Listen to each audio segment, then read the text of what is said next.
Chapter 7. Lyra and Rose. Toby's point of view.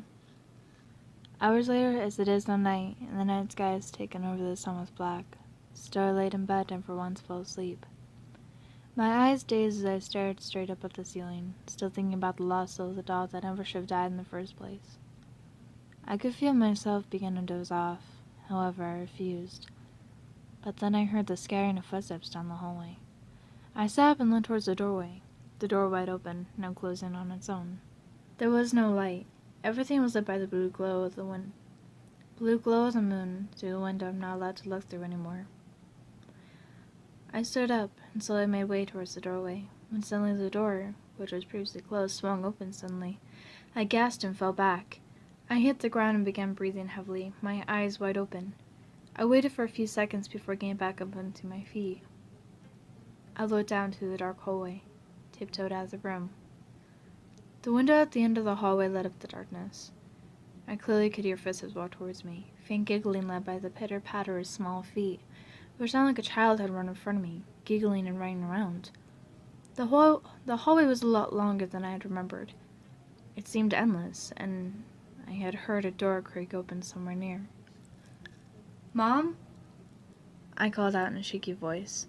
Suddenly a door slammed shut behind me. I jumped and turned around. Behind me, I heard a long, eerie groan from behind that sounded like a skipped breath and sounded watery, directed right into my ear. I turned around as slowly as I could, and was suddenly face to face with none other than my late sister Lyra. And beside her was the poor dog who burnt to ash in front of my eyes earlier today. Rose. The two living things in this world that had died. They were my world, and there was no way they could be here right now.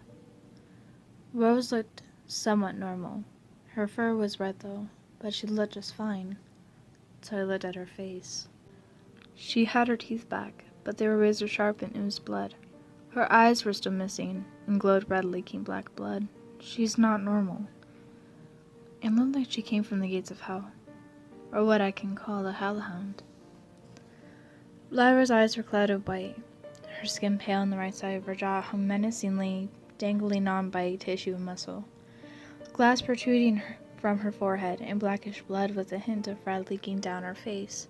Her blonde hair pulled up back in a ponytail as it always was, but soaked in more blood.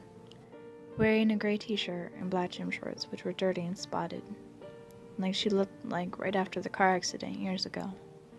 Her legs were bent in ways they shouldn't be, which made it possible to not even stand, which scares me greatly. She stood, emitting a long, breathy, low groan, only an inch away from my terrified face. I yelped and fell back, crawling backwards away from her, not able to break the eye contact I held with my late sister's blank, dead eyes. I was able to drag myself backwards until I backed up into something, stopping in my tracks while with the hellhound charging at me. Everything stopped for a second. Everything was dead silent, except for my heavy breathing and crying. I slowly looked up to meet the demonic face of a tall, dark figure, emanating red, that I know I've never met before. Behind the tall, dark man there were rows of children. They all looked familiar, their eyes completely black and dark blood leaked from their eye sockets. Wait. They looked like my young cousins that I haven't seen in what feels like forever. There were a few taller humans who have suffered the same fate as well. Mom and Dad, that stupid psychiatrist I used to see every other day for years. Darlene, Ben, Masky, and Hoodie. Everyone that I hate in this world suffer equally as bad. Rose and Lyra are nowhere to be found. They are all dead to you. Do you notice that now? I look at all the dead faces again. Yes. Yes, I do. Finish the job, Toby. End your suffering, as it is what you were made for. The dead bodies moved, walking towards me while Ben, Masky, and Hoodie take out their weapons. I'm completely defenseless and can't fight off everyone. I screamed at the top of my lungs and stood up as fast as I could, only to be tripped by something dark and misshaped that wrapped around my bony ankle, crushing almost all of the bones in my leg. My fall put me straight onto my stomach and knocked the wind out of me, leaving my chest gasping for air as it stayed empty. I tried to scream out, but I couldn't make a sound. I fearfully wheezed out a dreadful noise before it all went black.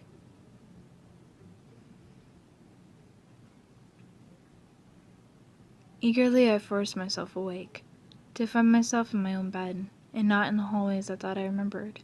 Everything was just as it was, nothing out of place, and a few subtle noises could be heard out of the room. It must have just been a dream. A crazy dream.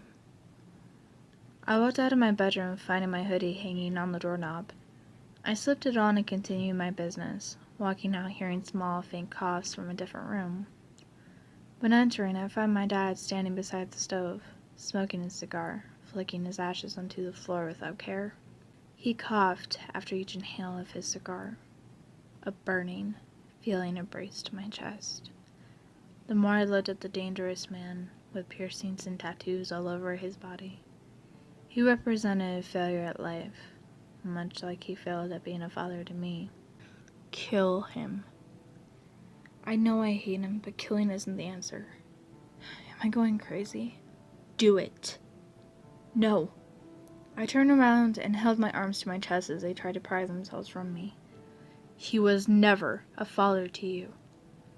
I growled at myself, trying to resist the influence of my voices in my head, only to fail miserably, finding myself walking silently to the counter, examining the woodblock of knives, admiring the largest knife and pulling it out without a sound made. I walked behind the failure of a man and let out short cackles that turned into laughs of joy. What's wrong with you, boy? Dad turned around angry with eyes full of very mixed emotions. I thrusted my knife at him. He grabbed my wrist, stopping my actions. Get off of me! He yelled at me. I broke free from his grasp and thrusted again, getting punched, throwing me off. I did the action again and got the knife into his shoulder, hearing him wince and groan in pain. It made me smile in success and joy. He grabbed me once again, but he gave in quickly. I punched him in his face once, then twice, only to keep jabbing him simultaneously over and over in a flurry. I stopped when he no longer resisted. I reached out and grasped the kitchen knife by its long handle, thrusting it straight through his heart. He yelled in pure pain and agony, but disappeared right as soon as it started. That didn't stop there. I kept stabbing him over and over. Blood was all over the place, blood splatters on the walls, and the once white floor. I could feel the blood of his trickle down my face, and I couldn't resist but to laugh again. I looked over his body, examining my job well done, admiring my accomplishment, letting out more laughs in pure enjoyment. I want more. Looking over to my left, I felt presence and found my mother a few feet away, crying. Tears streamed down her face. Toby, how could you? She spat out weakly. Looking down at myself, I saw that I'm a monster, a murderer, who loves to murder, and I enjoyed my new complexion. I stared at the mutilated body again, and then back at the crying woman and ran out. My first intention was the garage. It had my hatchets in there because I was told I couldn't have them in the house. I burst through the glass door by literally jumping through it. It didn't stop me. I jumped the fence without even touching it and entered the garage in a frenzy. I found the hatchets misplaced, because now they aren't even where I put them anymore. They must be in the toolbox. I ripped the top of the box to find I was correct. The matches from days before were laying beside the two hatchets. It gave me the best idea. I picked up a gas tank that was completely full, matches in my pocket, hatchets dangling from my belt hooks. I burst through the garage fast and made it to the end of the driveway. I could hear police sirens in the distance.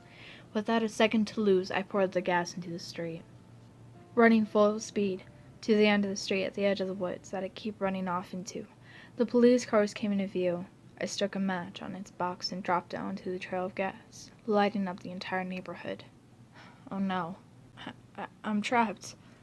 I can't run through fire. My breathing became difficult as all I could breathe was in the dense smoke. My vision blurred and darkened. I saw a tall man reaching out for me. Everything blacked out before I could get any help, reaching my demise. There, Toby. You're safe now from him.